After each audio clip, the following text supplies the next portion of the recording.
Alright, let's talk horror. I don't know if I'm echoing, so if anyone's around, let me know if I echo. Try to see if I can troubleshoot, because I'm a troubleshooter who has no troubleshooting. Blah, blah. Choking on a big black BBC. Bad.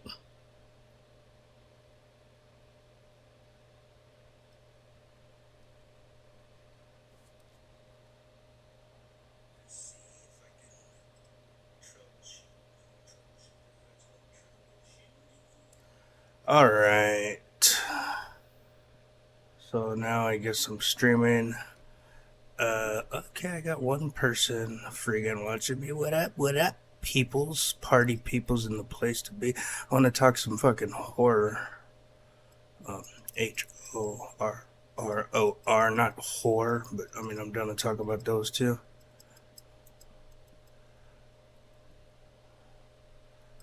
Where is. Sorry, didn't mean to do that. Where's my chat? Chat. Ducks. There we go. There's one.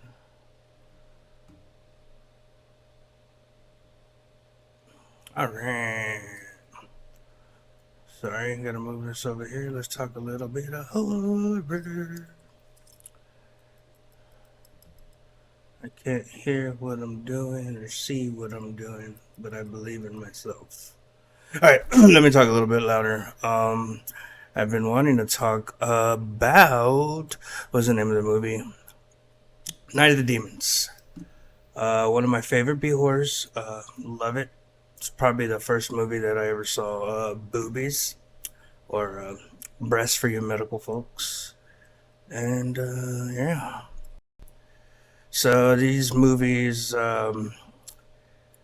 basically, when I was little, I got addicted to horror because, my mom worked at a video store, and it was a mom and pop video store too, so it was badass. It was the one that I got to see like Faces of Death at like 6 years old, so that's probably why there's some issues in my head, something like that.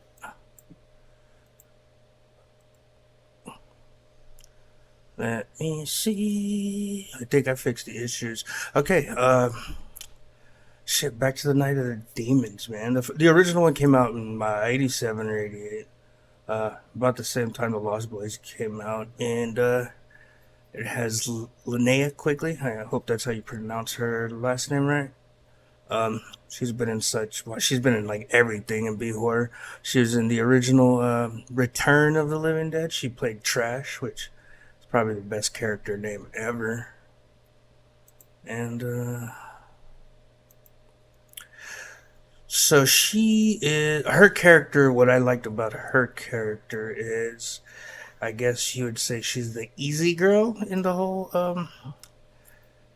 You got the survival girl, you got your slut, and then you got your others. There was a couple sluts in this one, so it wasn't just her. And I'm not calling her a slut. She's a great actor. She's a nice lady. I don't do that to people. Um, but yeah.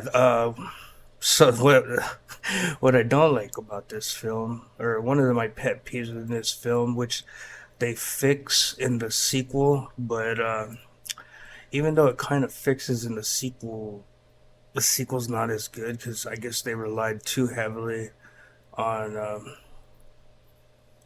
on computer graphics and not enough on practical effects. And I mean, I don't think there's anything wrong with like CGI, but like I think it has to be a nice balance of CGI and practical effects. And current movies, they have to have boobs. If they don't, they're still watchable. I'm like Old Man River. I like my horror with boobs. Back in my days, horror came with boobies, and there's nothing wrong with that. Okay, so let me get back. What I like about the whole demon thing is uh, it's funny, like in most movies that have the title of demon or whatnot, all the demons kind of look the same, which I actually dig it. So if you've ever seen Lamberto Bava's Demoni or Demon, um, they have this, their teeth come out like mangled and their eyes look like soulless and their faces all jacked up. And it seemed like a lot of the people they're doing the same shit on most demon movies, which is cool because it gives you gives you a springboard to work on. Like how vampires they all used to be, dressed like fucking Liberace. And then, some vampire flicks try to change that. Like I was watching Near Dark the other day, which is one probably what I'm gonna do soon. Near Dark is great because I think Near Dark is great because it was slept on for so long. Like meaning not a whole lot of people knew about it, and it came out the same year as the Lost Boys did. I'm gonna go back to Night of the Demons, but I like to go off on a rant about Near Dark. It came out the same year as Lost Boys. The reason it didn't get no love was because the production company that produced it had went bankrupt like right around the time they were ready to release the film. So the film was completed, but there was no funds to promote the film. So it kind of just fell to the wayside. I remember the first time I saw it, I want to say it was on HBO. Like I was young, and what I loved about it, it was just all practical effects, and it's like the first time like you see a vampire like walking on fire. I thought that was super cool, and plus I was younger. The cast of that film is great because the director was Catherine Bigelow, who did The Hurt Locker and a bunch of other films, and this was her first solo directorial debut.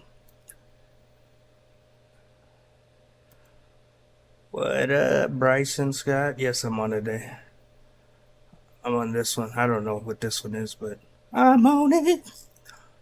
Okay, back to Near Dark. So basically, the cast of Near Dark, there's a lot of people you might recognize from the movie Aliens. There's Lance Henriksen, Bill Paxton, who steals the show in this film, and I forgot that other lady's name, but Jewish lady. She came out on Terminator. I think she came out on most of James Cameron's films. Um, but yeah, like it was the reason that you see those people in that film is I want to say at this that time, Catherine Bigelow was dating James Cameron, and he's the one that suggested that those people be in the movie. They also reached out to Michael Bain, which is from the original Terminator. He was it Kyle Reese? Yeah, and he was also Doc Holliday. They had approached him about making the film, but I think he was gonna do something else. Shit, it might have been Tombstone around that time, but yeah, the movie got a lot of praise. It just got no love because nobody like really knew about it. It never got promoted because the promotion went under, and I don't know whatever happened like to the rights because it wasn't until like last year that you were able to stream it, and that kind of sucks because nobody knew about it. I know when my sister was younger, she saw it, and because I was watching it, it was like on IFC. It used to stream on IFC every once in a while, but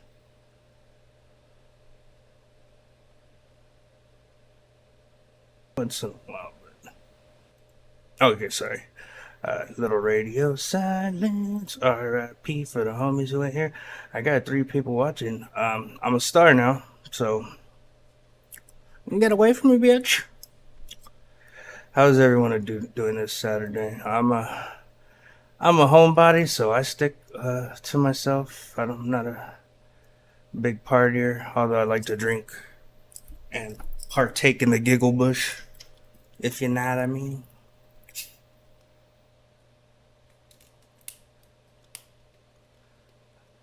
I like my beer like my age, 40.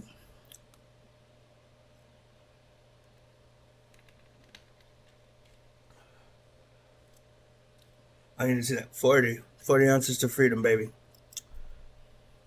Sorry, I'm not promoting alcohol. I don't think you can even do that, so you didn't see it. That's good you didn't see it.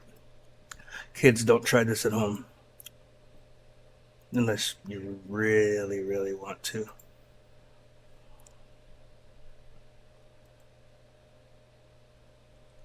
Okay, shit.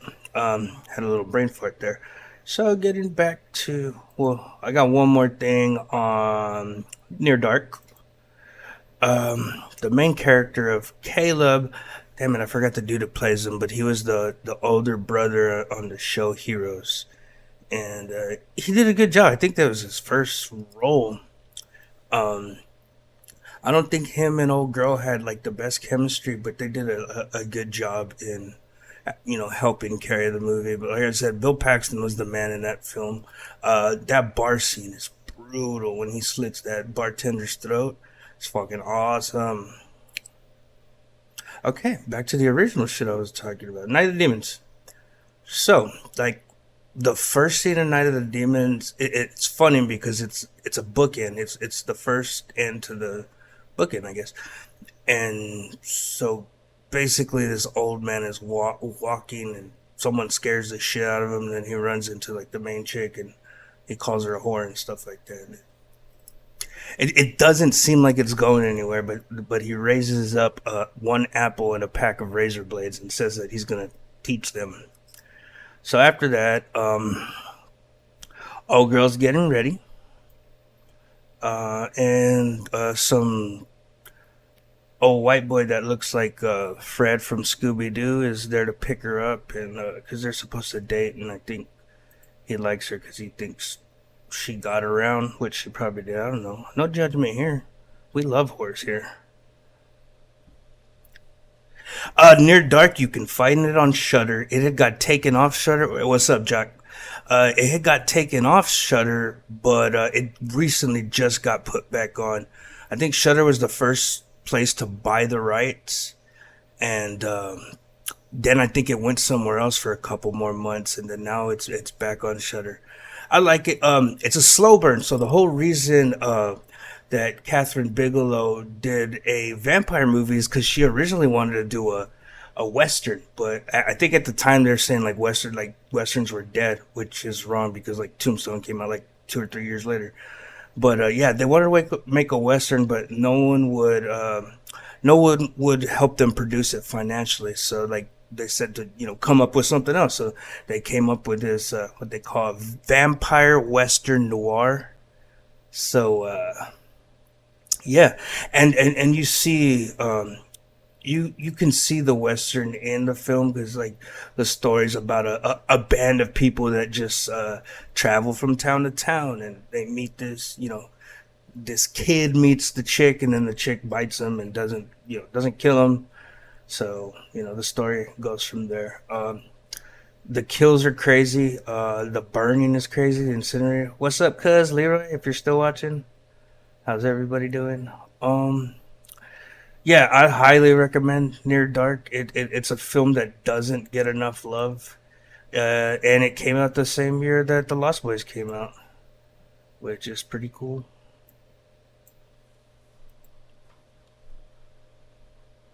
The first time I remember seeing it, I want to say I was shit. I want to say I was in a damn hotel. I think we're on vacation or something, and I saw that movie and it blew my mind. I think the first part I started watching was the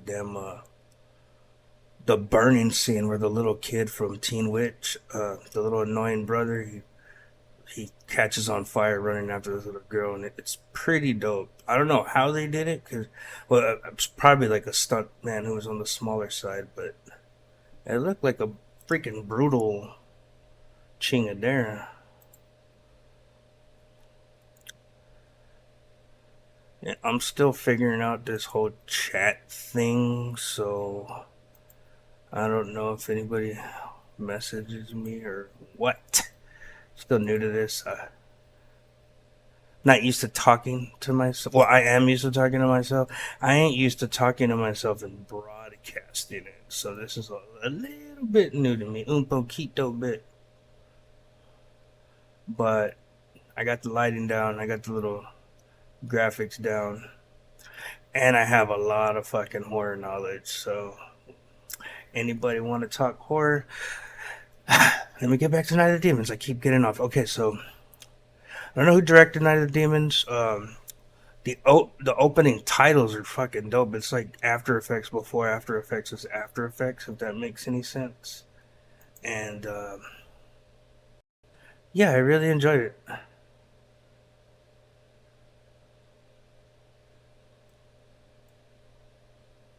Okay, sorry, I'm trying to read all these chats. What's up, cuz? What's up, Jack?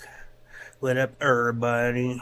Um, I'm dressed up as Fat Mexican Jesus today because letting my soul glow. As you can see, I don't even think I need these fucking headphones, so I can't hear shit anyways. So as long as y'all can hear me, we're all good. It's all great, baby. All right, for the Near Dark, it should be on Shutter, if not AMC Plus, because I have AMC Plus and like it has Shutter with it. So sometimes it might be on Shutter or it might just be on AMC Plus by itself. I'm not sure which one it is. I'll probably check here in a bit if need be. I was watching it the other day, so I know it's still on there. I was watching it pretty recently. So the main thing I want to talk about in the film Near Dark is what I like to call my favorite scene, the lipstick scene with Linnea Quigley. So I haven't seen the Chucky show yet, man. I want to though. I heard it was really good.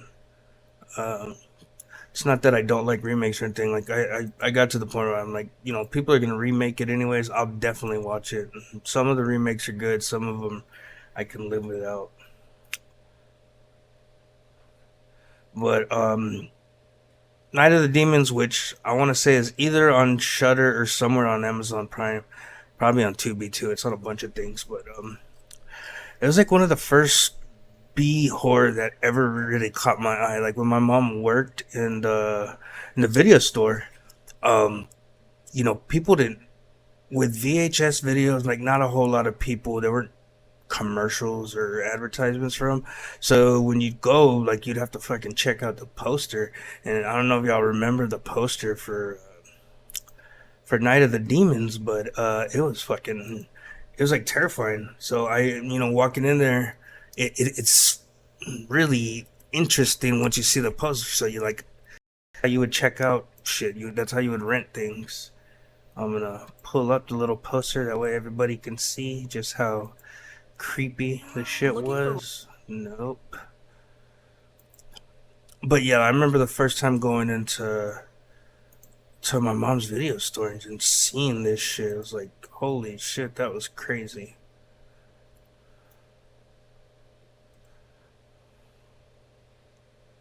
Okay, so just for reference, this is the poster. I don't know how good I don't know how good y'all can see it, but okay, I just messed it up. Poster's somewhere up here. Yeah, it was pretty horrifying. I think I was like 8 when I saw this. Yes, the lipstick scene. You know what? On the remake, it was interesting to see how they did it. They tried to go a little farther, but I enjoyed it on the original. And the funny thing is about that scene is the actress Linnea Quigley, when she went to get fitted for the prosthetic for her breast, like it was the first time she met the makeup dude. They ended up getting married later, also divorcing, but they ended up getting married. That scene was probably the first time I saw a pair of women's jugs, if you will, the scientific word, and it was weird because the way you see it is she's sticking a lipstick tube into her nipple, and that shit's crazy. And as like an 8 to 10 year old kid, I don't think my 8 to 10 year old little mind could comprehend what the hell is going on. Just like the movie Sleepaway Camp. The the famous ending scene of Sleepaway Camp when it's revealed that Angela was really a dude. I don't know if you could make that anymore, strictly for the fact that it's the whole trans thing. It's more common. I think back in our days, like it. I'm not saying it didn't exist. It wasn't talked about. So when you had this ending where the killer was trans, or I don't think it was called trans back in the days, but whatever it was called, you had this ending that shocked people. When I was like 8 or 9 years old when I saw it, and it's crazy. Became a big Felissa Rose fan because she was in there. She ended up marrying, I was gonna say, the lead singer of CKY, and I almost got to work on a film with her, but that shit kind of fell through. But which is cool. Things happen. Life is a business, and then you die. All right, back to Night of Demons because I keep going on a rant. Oh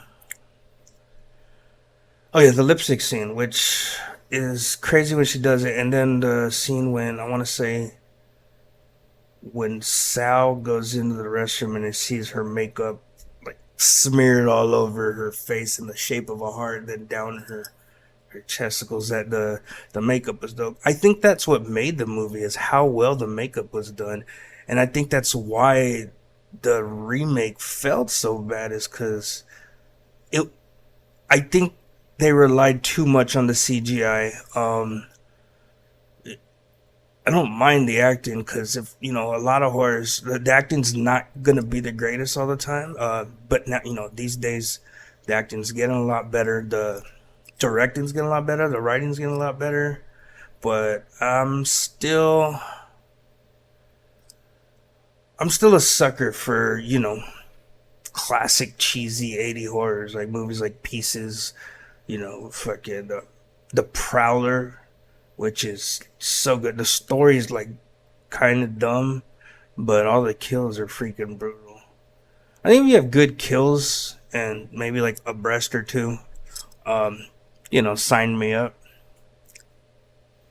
The new Halloween, the last one, story was kind of like it was kind of weird because they tried to do too much in that one movie that they probably should have set up. They probably should have set him up in the first two movies, but whatever. It is what it is. They made Michael Myers a badass, and then like they kind of made him a vagina towards the end. But so it happens. Sometimes you're a badass. Sometimes you're a vaginal opening. Okay, back to, let's see if I'll ever talk in length. Talk in length about back to, let's see if I'll ever talk Night in length. Talk doesn't have a whole lot of fucking length about back to that I know or remember off the top of my head. Besides Linnea Quigley, the one that plays Angela, I think she played Angela in every single one of them. Which was cool. Amelia Kincaid, she was pretty great in it. The dance scene during the party where there's only like 4 people, but the dance scene was great. I want to say she dances to Morbid Angel a little bit. That was awesome. Her makeup was like, all the makeup was dope. The acting was cheesy 80s, but cheesy 80s is good sometimes. Sorry about my mic. No bumping mics, people. I mean, that's why, like, when I review horror, I try not to fucking dog horror. One, because I know how hard it is to like make a film, and 2, you gotta suspend disbelief. You gotta be all in, and if you're not able to do that, you probably shouldn't watch horror. Because of course there's going to be silly things that don't make sense because people don't come back from the dead. You can't push a lipstick tube into a tit. It's impossible. Believe me, I tried to mine. Wow, I've streamed for like 24 minutes. I'm not used to, well, I am used to talking to myself. I'm not used to putting it out there. so other people can watch me talk to myself. So that's kind of weird, but cool. I'll allow it.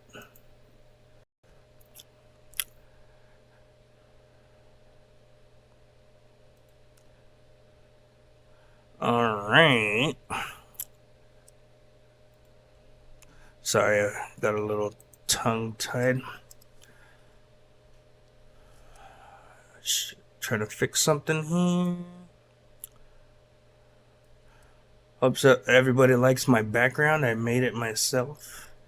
That was just a easy one I did on Adobe Express. If you're in a real hurry to make something and you want to make it, Adobe Express is dope.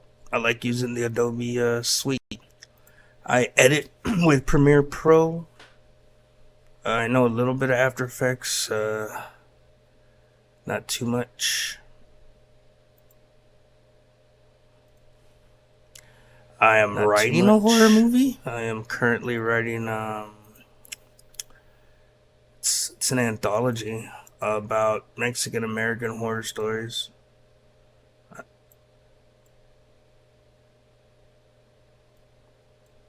think we need an anthology of Mexican American horror stories. It's great. So one of the stories is gonna be La Planchada. I don't know if anybody's heard of it, but it's gonna be a good one to tell about love, loss, and murder. Yeah, that would be a good beginning to a badass horror movie. That's like a lot of Alfred Hitchcock horrors is the broken leg, and then you get curious, and the next thing you know, you're dead. Yeah, but the script I'm working on, it's gonna be like 3 or 4 short films, but all together as an anthology. So I got my ideas registered already. So one's gonna be Bloody Quinceañera.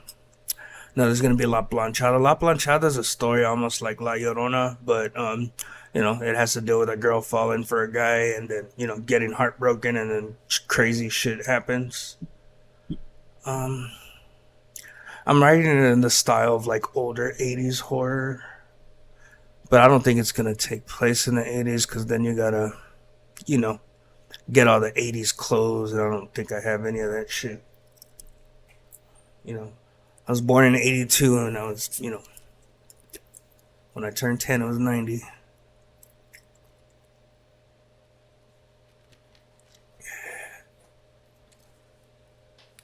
But the great the great thing about being around in that era of VHS horror is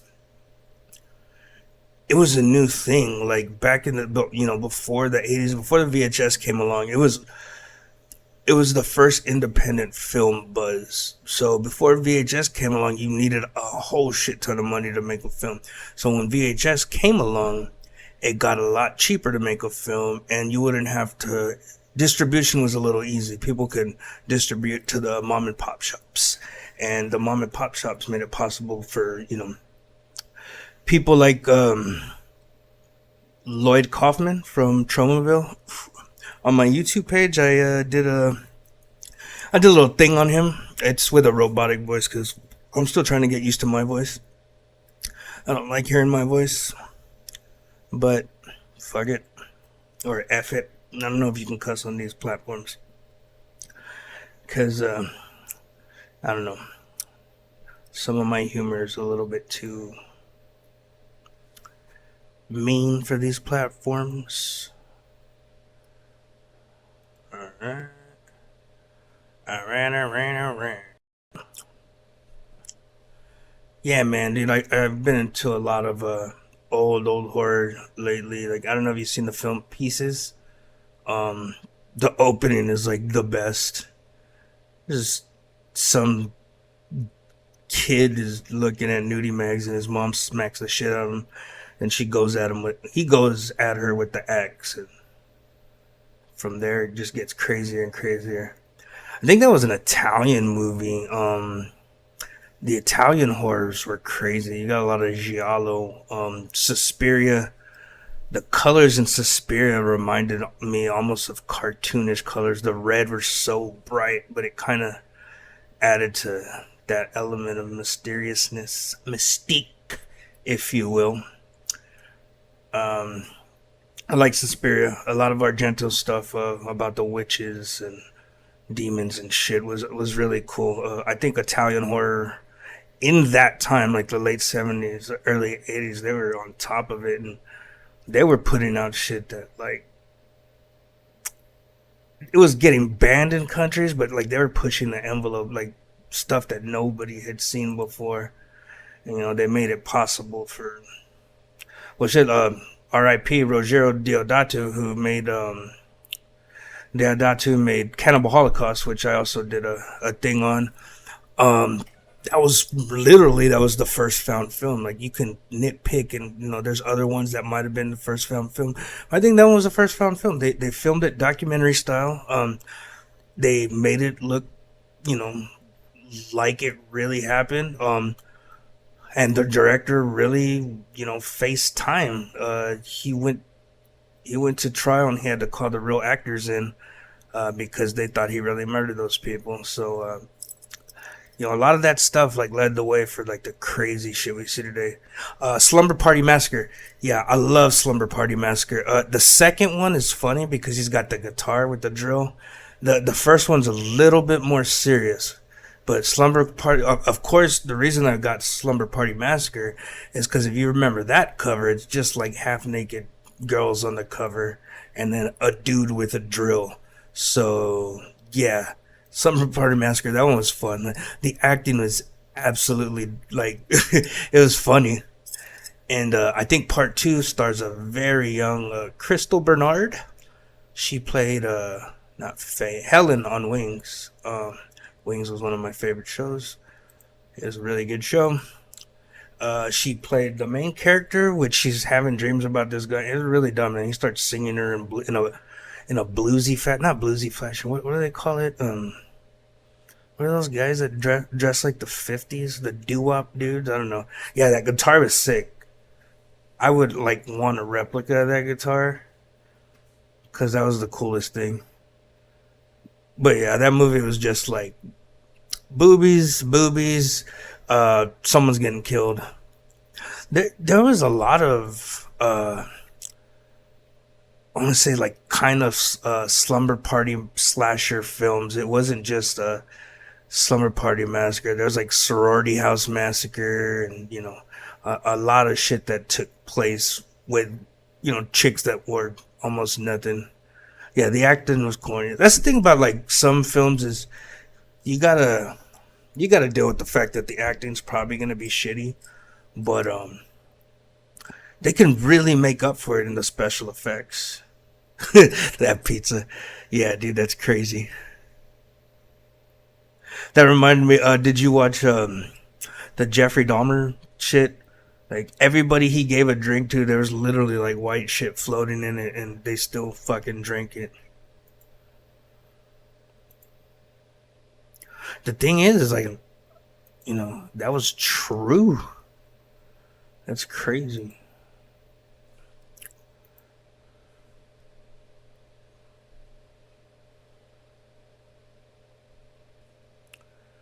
Uh, Other 80s movies that I'm really fond of. What was my The Gate? Do you remember The Gate where they find that like hole in their backyard and it's like a gate to hell and there's those little animals that are claymation and like they're demons and stuff.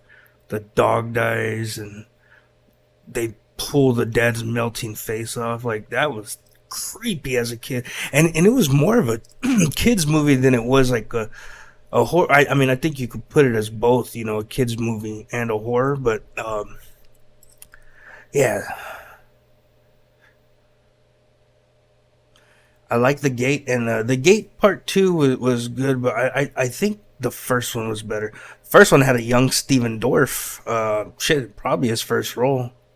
And I forgot that other kid's name, the one that played Terry, but he did a good job as the guy who's expert on satanic shit or whatever. They had that whole thing about playing the music backwards. Um when they launched that rocket on the gate was pretty cool. I want to say it. I don't know if it was filmed in Texas, but I think it might have been. Another good one that was filmed in Texas. That's a really low budget. I'm not sure if anybody's seen it. It was either in Austin or Houston. Was My Best Friend's a Vampire. I showed my girlfriend that one not that long ago, and she kind of looked at me funny, but I guess she understood why I liked it. It's pretty. It has a lot of heart, but it's. I want to say that one's more of a kids movie as well, but it's pretty. Well, maybe not kids movie. It's more of a comedy than it is a horror, which I like both. I like horror comedies. The last horror comedy I saw that was really good was Little Monsters, and it's not the one with Howie Mandel and the old one. It was Lupita Nyong'o comes out in it, and then there's another English dude that comes out in it, and it's pretty good. It's like they take these kids to a theme park, and then like everybody's zombies, so they got to try to not let the kids die. So that one was a pretty good one. Uh, I think right now Tubi has like the best fucking horror selection. That's all I've been on lately, and it's been working for me. They got some really cheeseball. They have all of Tubi has, or they used to. I don't know if they still do. They have all of the full moon films, which is like the Puppet Master, the Ginger Dead Man, fucking Evil Bong. There's like 6 Evil Bong movies, which is awesome. Like you see movies on Tubi, and I'm like, yeah, I can definitely get a movie on Tubi. So hopefully, I get a movie on Tubi. So 30 minutes in, I didn't think I could talk this long. I think I'm gonna take a little break and maybe get on later. We'll see. Boy, guys. Te amo. La raza latino paz. Love, peace, and chicken grease. Son.